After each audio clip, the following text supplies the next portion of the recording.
Kalau Anda penganut pentingnya personal brand dan pengen punya personal brand yang kuat untuk diri Anda sendiri yang punya kepentingan nanti di bisnis, tonton video ini sampai selesai.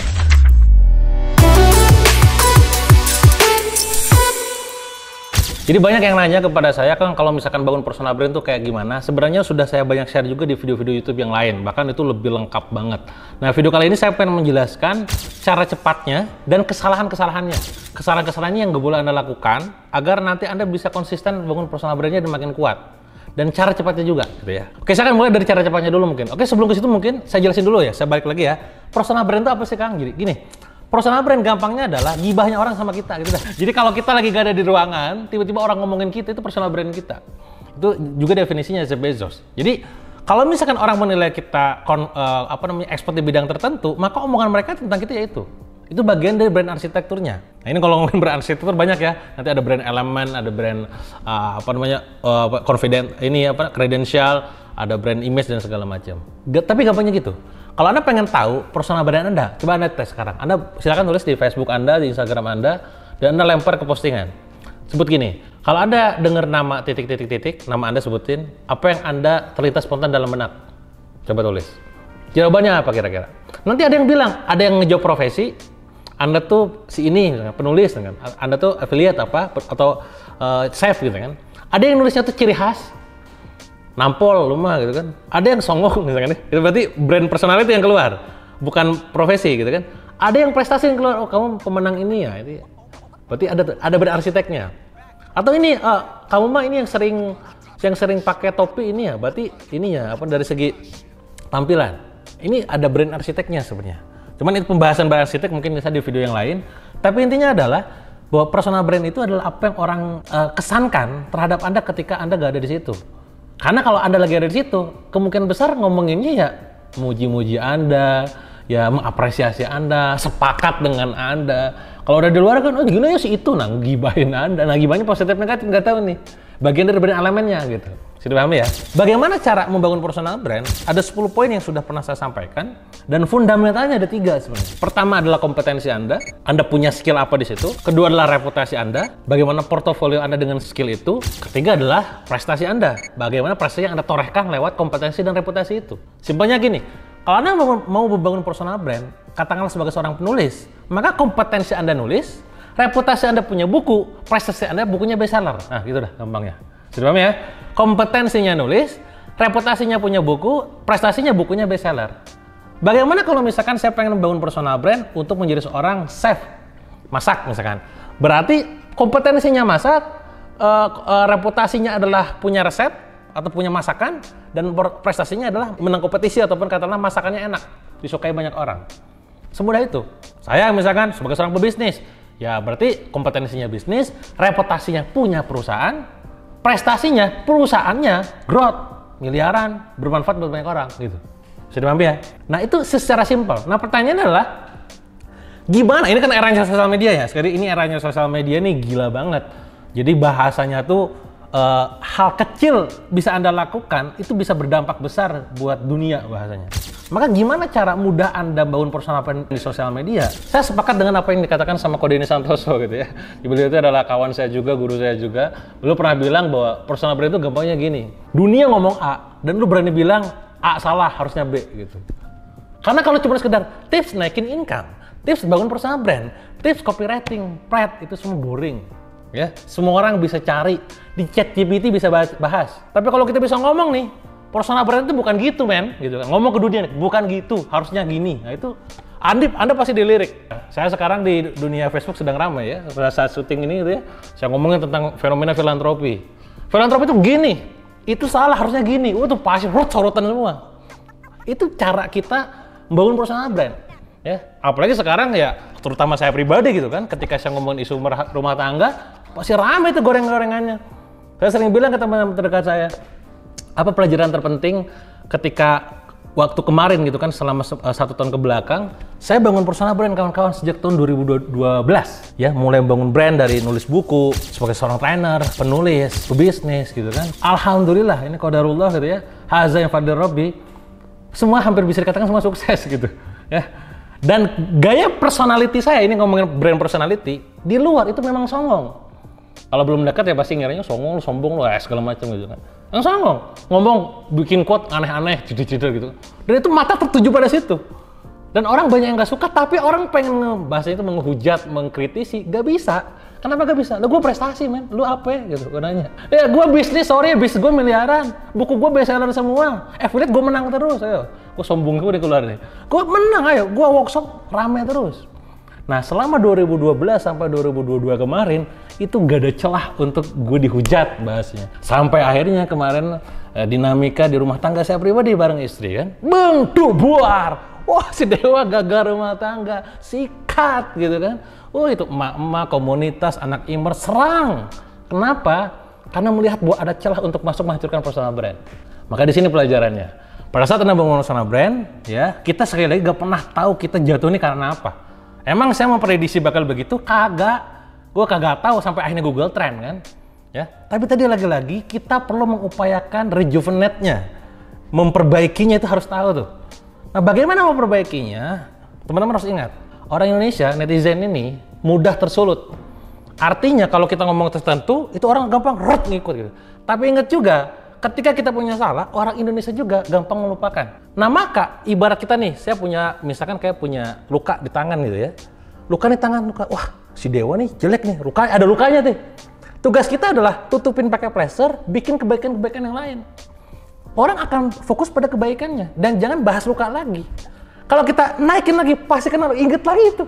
Sederhana ya. Ini cara nge-rejuvenate-nya, cara memperbaikinya ya. Jadi fokus pada karya, ya. Kalau kekurangan kita biarkan saja. Dan manusia namanya, gua Dewa juga nama, gua Dewa doang nama ya. Manusia juga gitu kan, punya kelemahan, punya kekurangan. Ini poin. Jadi sekali lagi pelajarannya adalah kita harus mempersiapkan plan B. Ketika suatu saat, kan kita mah gak pernah melihat, gak pernah tahu respon orang pada kita kayak gimana. Gak pernah tahu postingan mana yang bakal viral juga kan. Tiba-tiba, woi rame, ya, siap-siap. Jadi pelajaran satu tadi, kalau Anda pengen bangun personal brand yang mudah di publik, di sosmed adalah Anda harus berani speak up keluar, ngomong bahwa lu semua salah, harus ngomong gitu. Tentu dengan gaya gak ngomong gitu ya, maksudnya dengan cara Anda, dan ini yang benar. Gitu. Itu personal opinion Anda. Dan siap-siap respon berikutnya adalah Anda akan menjadi atensi publik. Apa nih maksudnya nih gitu. Dan ingat ketika ngomong ini jangan sampai juga jadi bumerang buat Anda. Bumerangnya apa? Anda ngomong A ternyata Andanya sendiri begitu. Anda ngomong A ternyata Anda sendiri bermasalah. Jangan sampai. Jadi pastikan pas ngomong tuh bener-bener kayak udah, oh gue aman sih kalau di titik ini, silahkan gas. Gitu ya. Saya sampai sekarang nggak akan berani ngomongin soal rumah tangga ke publik. Ya. Pasti jadi celah. Ala lu ngomong, iya gitu kan. Biarkanlah nanti bisnis saya ngomong, saya punya edukasi parenting, itu yang ustadznya yang ngomong, saya mah penikmat aja, belajar gitu kan. Tapi saya fokus ke bisnis, ke dakwah gitu kan, ke jualan, ke filantropi dan segala macam. Apa saja kesalahan yang kira-kira harus Anda perhatikan yang nggak boleh dilakukan? Satu, tidak konsisten menarasikan narasi Anda. Contoh gini, secara tidak sadar, apa yang saya sampaikan barusan sudah saya lakukan sejak 10 tahun ke belakang. Misal, ketika saya ngomong bahwa, saya ini pernah viral banget di Facebook ya, saya bilang gini, kalau bisnis Anda gak tembus 1 miliar per bulan, suntik mati aja. Rame. Kenapa? Karena semua orang ngiranya, gila, sabar aja kali. Nah, gue berani ngomong gitu. Rame kan? Personal branding terbentuk. Mata publik tertuju pada saya gitu ya. Nah, kalau memang udah begitu, konsisten begitu. Contohnya narasi-narasi saya, ini cara saya bernarasi ya. Satu, narasi saya adalah narasi jago jualan, narasi omset miliar, narasi sedekah brutal. Narasi itu harus konsisten. Jangan kemarin ngomong sedekah brutal, sekarang ayo sedekah receh aja gak apa-apa. Gak konsisten. Itu akan jadi salah di mata publik. Dan jejak digital ngeri Pak. Makanya kemarin ada yang ramai itu ketika, mana nih bagaimana kabar sedekah brutalnya katanya. Masa gue posting gitu, nanti diposting kena ria gitu. Nah itu, jadi konsistennya kudu penting, karena konsistensi akan membangun personal brand makin kuat. Itu pertama, harus konsisten dan gak boleh gak konsisten. Kedua adalah meniru orang lain, alias gak otentik, gak original. Ya, jadi kayak seolah-olah pengen kayak dia, itu gak bisa. Kang, boleh gak sih niru orang lain tapi dimodifikasi? Itu monggo silakan. Berarti kan ATM, amati tiru modifikasi, yang gak boleh itu ATP, amati tiru plug gitu ya. Apalagi yang ditiru orang Indonesia, gampang, ini mah mirip si ini ya. Kan kemarin sempat ramai tuh konten di TikTok atau YouTube ya? Di IG ya? Yang dia anak kecil bikin, terus layarnya dikomentarin rame kan? Nah itu ngerinya di Indonesia tuh gitu. Ada apa dikit digoreng gitu kan. Jadi jangan niru orang, jadilah diri Anda sendiri. Pelajaran dari saya pribadi buat cerita teman-teman, pelajaran improhnya adalah, saya dulu pernah nulis buku, nah ini yang juga untold story ya. Nulis buku pertama saya judulnya adalah 7 langkah dahsyat menggenggam masa depan, How to Get the Future. Saya nulis buku itu, saya mencoba untuk niru jadi orang lain. Saya sebutlah namanya, niru kasih itu karyanya. Sampai mentor saya itu bilang, Mas Dewa, ini bukunya mirip buku ini katanya. Ini gak otentik, ini kayak Kang Dewa tuh gini. Wah gila, itu kritikannya sih pedas banget buat saya. Tapi di situ saya belajar dan berterima kasih sama dia.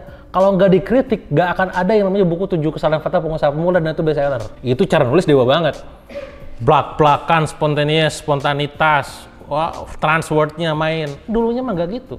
Nah sama kayak bangun personal brand. Sama kayak kata sekarang gini. Ini banyak ya, wajar lah orang mereka sayang sama saya. Kang Dewa please satulah di Facebook jangan terlalu keras dan gimana. Lu ngomong ke gua survei suruh adem, itu bukan DP gitu. Itu bukan saya gitu. Karena saya tuh pasti melawan, tadi ya patternnya ya. Umum ngomong A, gua ngomong B gitu. Kalau gua ngomong A juga, ya tugas lu, itu mah common biasa gitu. Nah itu berarti kan saya jadi orang lain. Jadi udah gak sesuai itu.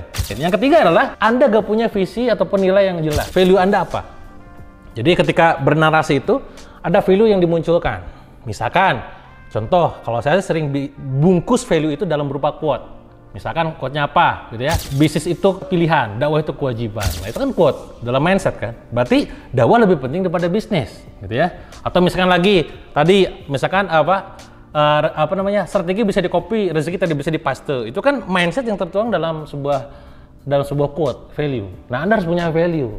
Nah, tantangannya di era konten, value Anda kemas dalam bentuk quote itu harus berupa makjleb, itu tantangannya. Nah, dari mana saya dapat referensi itu? Ketika tim saya nanya, Kang dapat quote dari mana? Ya mikirlah gitu. Nah, dari mana konsepnya? Ada buku, ini saya rekomendasikan, bukan buku saya. Bukunya namanya, penulisnya adalah Dan and Heath apa gitu ya. Judul bukunya, keywordnya, intinya adalah bahwa untuk bisa menulis sebuah kata-kata yang makjleb, itu ada 6 elemen. Ini ilmu yang juga bisa jadi pelajaran buat Anda. Yang dibungkus dalam singkatan akronim SUCCESS. S pertama adalah simple, U-nya adalah unexpected, C-nya adalah credible, C berikutnya konkret, E-nya adalah emotion, S-nya adalah stories. Jadi kalau Anda pengen bikin sebuah quote, narasi yang gampang diingat orang yang nempel dalam benak, maka pilih di antara 6 elemen ini. Saya ulangi ya, simple, unexpected, credible, concrete, emotion, dan stories. 6. Nah, saya gak sadar saya pakai itu. Gitu ya. Jadi please sekali lagi, Anda harus punya value narasi yang jelas dikomunikasikan ke pasar. Gak boleh ngasal gitu ya, gak boleh gak terkonsep. Berikutnya lagi adalah kesalahannya adalah Anda gak ngelola brand image di publik. Kalau misalkan Anda sekarang punya tim, ya katakanlah tim Anda ngelola akun Anda gitu ya. Nah maka mereka itu harus tahu karakter Anda gimana. Cara Anda bikin postingan, cara balas komentar. Lucunya teman-teman, saya pernah mentraining tim saya untuk how to be dewa gitu. How to be DEP gitu ya. Bagaimana Kang Dewa kalau ngomong saya? S-nya selalu biasa lo gede. Bagaimana ketawanya Kang Dewa? Kapan Kang Dewa ngomong hahaha, kapan ngomong hawak-wak gitu. Bagaimana dia membalas sebuah komentar itu sampai di training. Supaya orang tuh gak tahu bahwa itu yang balas admin gitu. Padahal tim gitu. Nah itu harus dikelola ya. Bagaimana bikin postingan narasi di YouTube, terus juga di Facebook, di Instagram, dan seterusnya. Jadi kalau kesalahannya maka tadi tidak dikelola secara brand image-nya. Dan terakhir adalah tidak mengembangkan network atau penjaringannya. Tugas kita sekali lagi agar kita, karena salah satu elemen penting dalam personal brand adalah relasi teman-teman. Makanya gini, ini trik dari saya ya. Karena saya profesinya lumayan banyak ya, ada penulis iya, trainer iya, mentor iya, terus juga pebisnis iya, juga aktivis dakwah juga iya gitu. Nah maka ketika saya ngumpul sama penulis, saya gak akan ngomongin nulis. Karena saya pasti kalah sama mereka. Mereka ngumpul, buku udah berapa? Udah 40, 50, gue kalah. Tapi pas saya ngumpul sama relasi penulis, ngomongin saya dan angka penjualan. Gue pasti menang. Berapa Mbak kalau boleh? Oh, Mbak gimana launchingnya? Kang Dewa tuh gimana sih kok bisa 10.000? Oh iya gini ya, menang di situ. Tersorot saya personal brandingnya. Pada saat ngomongin soal sesama pebisnis, jangan ngomongin bisnis. Karena bisa jadi mereka udah ada yang puluhan miliar, ratusan miliar per bulan. Ngomonginnya karya. Lu punya buku nggak? Nggak punya. Pasti gue kesorot. Pada saat ngumpul sama anak Imers nih, anak Imers kan jago teknis semua kan, wah jangan ngomongin teknis, pasti kalah kita. Ngomongnya apa? Lu punya kelas kagak? Lu punya murid enggak? Gue mah kelasnya alhamdulillah sebulan sekali, ada minimal 2 kali lah gitu kan. Mereka pada tumbuh. Karena apa? Anak Imers, inner marketer itu kalau dikasih panggung ngomong gini, banyaknya begitu. Nah kita kan ngomong dar-der gitu. Nah jadi kita harus tahu juga relasi kita di mana, pas ngomong ke sana angle kita apa gitu. Sudah paham ya? Itu akan memperkuat personal brandingnya. Nah, semoga apa yang saya sampaikan di sini teman-teman memberikan gambaran buat Anda agar personal branding Anda makin kuat. Kalaupun suatu saat kita gak pernah temak branding Anda secara personal tuh sedang ada masalah, Anda bisa cara mengantisipasinya. Kalau Anda mau tanyakan silahkan komen di kolom komen. Kalau Anda suka dengan video ini, share ke sebanyak-banyaknya orang ya. Jangan lupa terus tonton dan juga subscribe. Sampai jumpa di video berikutnya.